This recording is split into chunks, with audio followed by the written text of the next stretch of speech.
Iran నియంత్రణలో ఉన్నటువంటి Hormuz జలాలపై ఆధారపడకుండా ఉండేందుకు గల్ఫ్ దేశాలు ఆలోచన చేస్తున్నాయి. త్వరలోనే హర్ముజ్కు ఆల్టర్నేటివ్ ఆలోచిస్తున్నాయి. హర్ముజ్తో అవసరం లేకుండా కొత్త నెట్వర్క్ను బిల్డ్ చేసుకునే ఆలోచనలు ఉన్నాయి. ఇప్పటికే ఉన్న పైప్ లైన్ సామర్థ్యం కూడా పెంచే ఆలోచనలు ఉన్నారు. ఈస్ట్ వెస్ట్ పైప్ లైన్ను విస్తరిస్తుంది సౌదీ అరేబియా నుంచి నేరుగా హైఫా రేవుని కలిపే వాణిజ్య మార్గంపై కూడా ఇజ్రాయెల్ చర్చలు జరుపుతోంది. కేవలం పైప్ లైన్లే కాకుండా రోడ్లు, రైల్వే లైన్లపైన కూడా ఉమ్మడిగా కసరత్తు చేస్తోంది Gulf countries. Mediterranean pipe line కూడా తెరపైకి తెచ్చింది ఇజ్రాయెల్. గల్ఫ్ దేశాల నుంచి వచ్చే చమురు, సిఎన్జిని హర్ముజ్ ద్వారా కాకుండా ఇజ్రాయెల్ మీదుగా మధ్యధరా సముద్రానికి చేర్చడమే ఈ ప్రాజెక్టు ఉద్దేశంగా తెలుస్తుంది. కొత్త పైప్ లైన్ను నిర్మించడం అంత తేలిక కాదంటున్నారు నిపుణులు. ఎందుకంటే దాదాపు 5 నుంచి 20 బిలియన్ల డాలర్ల ఖర్చు అయ్యే అవకాశం ఉంది. ఇరాక్, సిరియా మార్గాల గుండా వెళ్ళే పైప్ లైన్కు ఉగ్రవాదుల ముప్పు పొంచిన నేపథ్యంలో ప్రస్తుతం అది అంత తేలిక కాదని తెలుస్తోంది. ఈ నేపథ్యంలోనే ప్రస్తుతం ఈ అంశం ఆసక్తికర చర్చకు దారితీస్తోంది.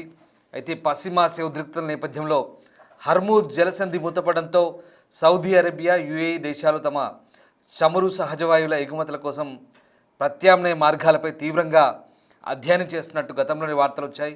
అందులో ఎర్ర సముద్ర మార్గం కూడా ఉంది. అయితే ఇది హర్ముజ్కు ఆల్టర్నేటివ్ కాదంటూ నిపుణులు చెప్పారు. ఈ నేపథ్యంలో సరికొత్త ప్రణాళికలతో ప్రస్తుతం గల్ఫ్ దేశాలు ప్లాన్ బి కోసం ఆలోచన చేస్తున్నట్టుగా తెలుస్తున్నాయి. వ్యూహాత్మక జలమార్గమైన హర్ముజ్పై ఇరాన్ సుదీర్ఘకాలం పాటు నియంత్రణ కొనసాగుతుందనే ఆందోళన నేపథ్యంలో గల్ఫ్ దేశాలు వాళ్ళ జలసంధిని దాటవేసేందుకు ఉద్దేశించిన ఖరీదైన పైప్ లైన్ ప్రాజెక్టులను పునఃపరిశీలిస్తున్నట్టుగా తెలుస్తోంది. ఇక అధిక వ్యయం, రాజకీయ సవాళ్ళు, సుదీర్ఘ అభివృద్ధి కాల పరిమితులు ఉన్నప్పటికీ కూడా ఈ పైప్ లైన్ లక్ష్యం నిరంతరంగా కొనసాగుతున్నట్టుగా తెలుస్తోంది.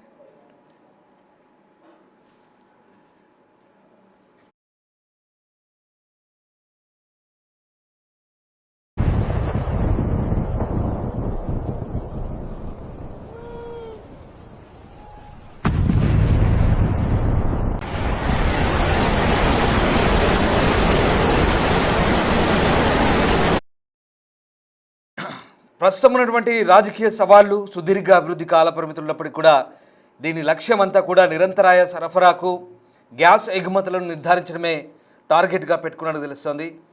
ఇక ఇరాన్ ట్యాంకర్ వివాదం సమయంలో 1980లో కూడా సౌదీ నిర్మించిన అరేబియా యొక్క 1200 కిలోమీటర్ల ఈస్ట్ వెస్ట్ పైప్ లైన్, అంటే తూర్పు పశ్చిమ పైప్ లైన్ ఇప్పటికీ కీలకమైనదిగా ఉంది.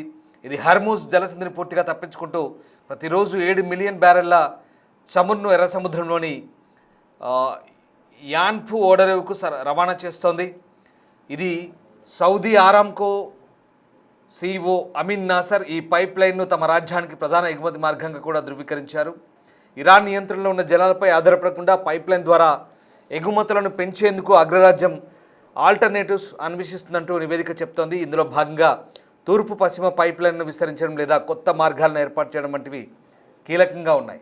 దీర్ఘకాలిక పైప్ లైన్ ప్రాజెక్టులు చమురు, గ్యాస్తో పాటు ఇతర వస్తువులకు కూడా వాణిజ్య మార్గాలుగా ఉపయోగపడే అవకాశం ఉంది. కాబట్టి భారత్ నుంచి గల్ఫ్ మీదుగా ఐరోపాకు అమెరికా నేతృత్వంలోని ఐమెక్ కారిడార్ను పునరుద్ధరించడం కూడా ఒక ప్రతిపాదనగా ఉంది. అయితే ఇజ్రాయెల్లోని హైఫా ఓడరేవుకు వెళ్లే మార్గాల విషయంలో రాజకీయ సున్నితత్వాలు కూడా ఉన్నట్టుగా సంస్థ చెప్తోంది.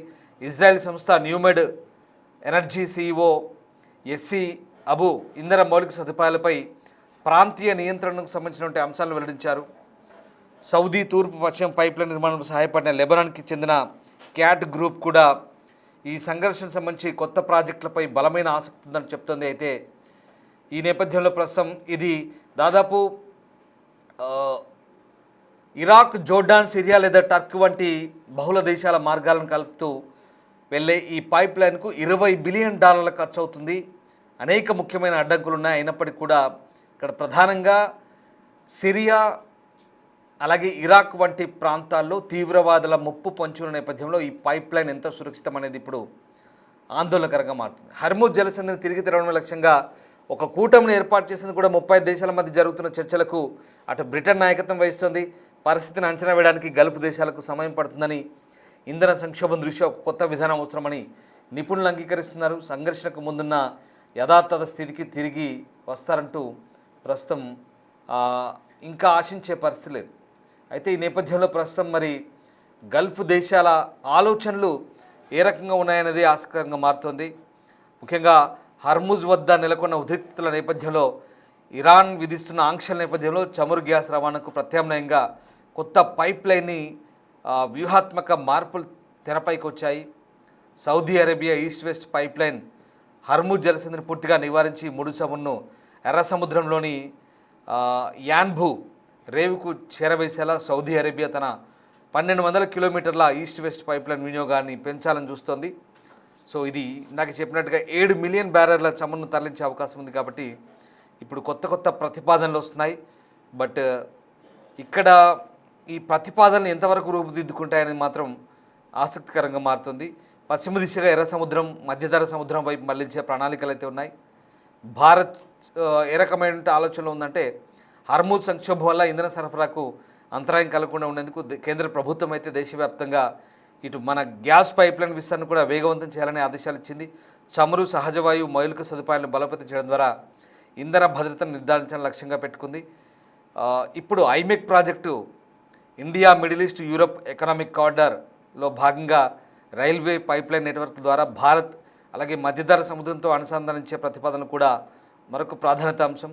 ప్రస్తుత పరిస్థితుల్లో ఇరాన్ తన జలసంధి గుండా వెళ్లే నౌకలపై భారీగా టోల్ రుసుము వసూలు చేసేందుకు సిద్ధమవుతుండడంతో ఈ ప్రత్యామ్నాయ పైప్లైన్ల అవసరం మరింత పెరిగినట్టుగా మనకు అర్థమవుతుంది. సో ఇక ఈ నేపథ్యంలో ప్రస్తుతం ఇది ఎంతవరకు సురక్షితం అనేది మాత్రం అనేక రకాలైనటువంటి ఆందోళనకర అంశాలు. ఓవైపు ఎర్ర సముద్రం దగ్గర హౌతీలు ప్రమాదకరంగా తయారయ్యారు, అక్కడ వాళ్ళ నుంచి ముప్పు ఉండొచ్చు. అలాగే సిరియా, ఇరాక్లో తీవ్రవాద సంస్థల నుంచి ముప్పు ఉండొచ్చు. సో ఇదంతా కూడా ప్రస్తుతం యుఏఈ, సౌదీ చేసినటువంటి ఈ ప్రణాళికలు ఏవైతే ఉన్నాయో ప్రస్తుతం కొంత ఆశాజనకంగా ఉన్నప్పుడు కూడా చాలా ఖర్చుతో కూడుకున్న పని, అలాగే కొన్ని భద్రతాపరమైన అంశాలు ఉన్నాయి. కాబట్టి ఇక్కడ ఆలోచించాల్సిన అంశమే.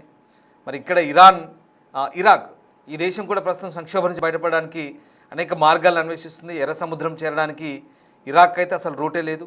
దేశ ఉత్తర ప్రాంతంలోని కిర్కుక్, సిహాన్ పైప్లైన్ను పునరుద్ధరించి అటు టర్కీకి చమురును పంపాలని ఇరాక్ భావిస్తుంది. కాబట్టి దీని ద్వారా తరలి వెళ్ళేది కూడా చాలా తక్కువే. సో ప్రస్తుతం గల్ఫ్ దేశాలైన కువైట్, ఖతర్, ఇరాక్ దక్షిణ ప్రాంతం తమ చమురును ఎగుమతి చేయడానికి పూర్తిగా హర్ముజ్ పైన ఆధారపడి ఉన్నాయి.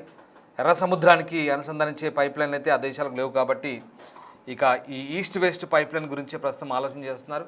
ఏదేమైనా ఈ ఆలోచన రూపుదిద్దుకోవడానికి చాలా ఖర్చుతో కూడుకున్న పని. అలాగే ఈ ఆలోచనకి పూర్తిగా ఇక్కడ హర్ముజ్ జలసంధికి ఆల్టర్నేటివ్గా చూసినటువంటి ఆలోచనకి ఖర్చుతో కూడుకున్న పని. దాంతోపాటు సెక్యూరిటీ రీజన్స్ కూడా ఉన్నాయి. తీవ్రవాదుల నుంచి ముప్పు పొంచి ఉన్న నేపథ్యంలో మరి ఇది ఎంతవరకు కార్యరూపం దాల్స్తుంది అనేది ఇంకా ఇప్పటికే చెప్పలేం. కానీ భవిష్యత్తులో ఒకవేళ హర్ముజ్పై ఇరాన్ కనుక పూర్తి పట్టు సాధించి తమదే అని చెప్పేసి ఇతర దేశాలను ఇబ్బంది పెడితే కనుక అది గల్ఫ్ దేశాలకు ఎగుమతుల దిగుమతులకు ఇబ్బంది అయ్యే అవకాశం ఉంది. కాబట్టి ఒక పర్మనెంట్ సొల్యూషన్ కోసం అయితే గల్ఫ్ దేశాలు ఈ రకమైన ఆలోచన చేస్తున్నాయంటూ వార్తలు వస్తున్నాయి. ఇది నిజంగా ఇది కార్యరూపం దాల్స్తుందా, ఇది నిజమవుతుందా లేదా అనేది మాత్రం ఇప్పుడే మనం పూర్తి స్థాయిలో అంచనా వేయలేని పరిస్థితి.